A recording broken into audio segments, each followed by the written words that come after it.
Several years ago, I visited one of my cousins in San Antonio, Texas.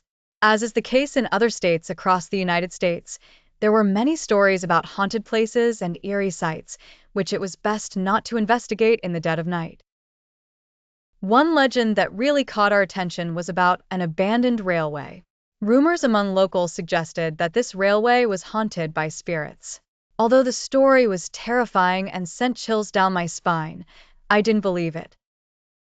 The legend recounts a group of elementary school children who went on a field trip one day. The school bus took them out for the day, oblivious to their grim fate ahead. As dusk fell, the bus prepared to return to school where their parents awaited to pick them up. On the way back, they had to pass near a train station. The driver decided to take a shortcut on a one-way street without informing the teachers, but the bus veered off course and broke down. Soon, a train whistle blared, signaling its imminent arrival. The driver couldn't get the bus moving again. All attempts to restart it failed. The children frantically tried to open the doors to escape, but to no avail. Their hearts raced in terror as they found themselves trapped. The train rounded the bend and hurtled towards the stationary bus at full speed. Tragically, all the children died that night as the bus was crushed on the tracks, leaving no survivors. Ever since then, it is said that the tracks have been haunted by the spirits of those who perished in the bus.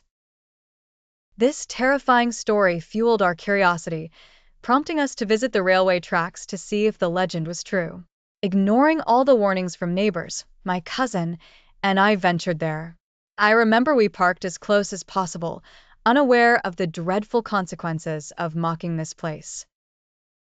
The sky remained dark, and we stood there, waiting for something to happen, growing increasingly anxious. When my cousin suggested we head back home, I agreed immediately without explaining why we should stay. Just as I was about to start the car, something strange and unusual occurred. The vehicle turned itself towards the tracks. We were horrified and tried to leave, but it was futile. 5 long minutes passed before the car ceased its movement. We finally managed to restart it and drive away, unable to sleep for hours afterward. We decided to leave San Antonio that very night, and after 6 hours of silent driving, we reached my home. Stepping out of the car, we noticed a thick layer of dust on the road, which wasn't the most chilling discovery. What froze our blood was the sight of dozens of tiny handprints on the windows.